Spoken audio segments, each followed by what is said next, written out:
Эффектно оформленные куличи, домашняя выпечка, пряничные фигурки и шоколадные конфеты. Это лишь малая часть сладостей, представленных на ярмарке. Жаль, камера не может передать аромат, зато вы можете посмотреть и послушать, а еще повторить какой-нибудь рецепт.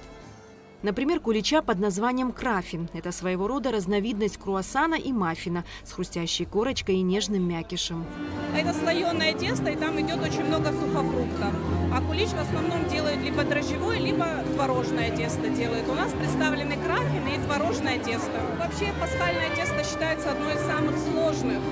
Часа 3 надо для того, чтобы оно подошло. Ну и выпекается оно долго.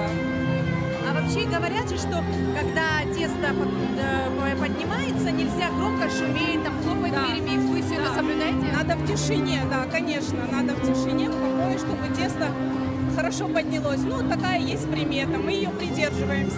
Как бы ни был украшен и приготовлен кулич, главный смысл пасхальной выпечки в том, что ее ингредиенты – продукты, которые нельзя есть в пост. Испокон веков кулич был круглой формы и готовился, как правило, из молока, яиц и масла.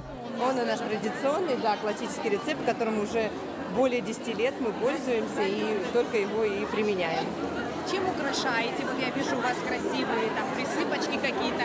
Да, в этом году, не знаю, что-то мы решили внести какое-то разнообразие в наше стандартное оформление и решили оформить бисквитным мхом. Решили, что пускай будет это какая-то наша фишечка в этом году. И использовали все обычные продукты, как курага, орешки всевозможные. То есть сверху кулич полностью съедобный, такой же, как и внутри.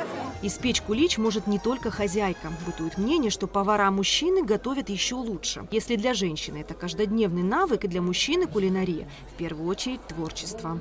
Когда я только начинал свой кондитерский путь, конечно же, удивлялись, что я делаю такие изделия, но потом со временем ко мне привыкли представлены мои изделия. Это самые распространенные по всему миру стаканоторты, это бента-торты, бакалва, апсочес, куличи.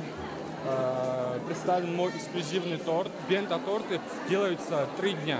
Куличи, за 1 день можно сделать. У тебя жена, дочка. Они, наверное, привыкли, что дома ты их балуешь сладостями, да? Да, конечно. У участников ярмарки была возможность не только продемонстрировать свое мастерство, но и получить полезные рекомендации от именитых гостей-кондитеров Российской гильдии пекарей.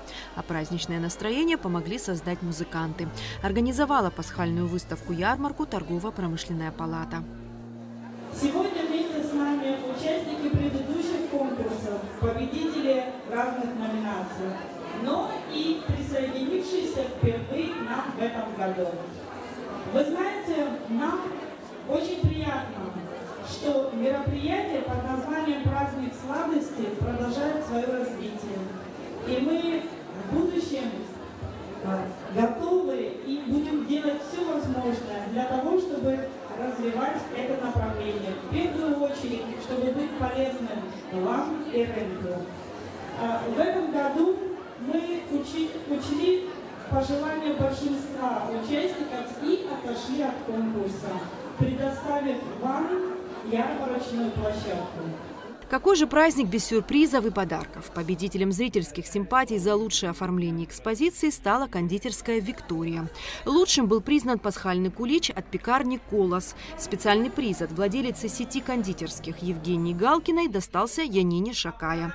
Неважно, куплен будет кулич или приготовлен самостоятельно, главное – встретить светлый праздник с верой и покоем в душе. Эсма Гуланзе, Заур Кварчия, Абхазское телевидение.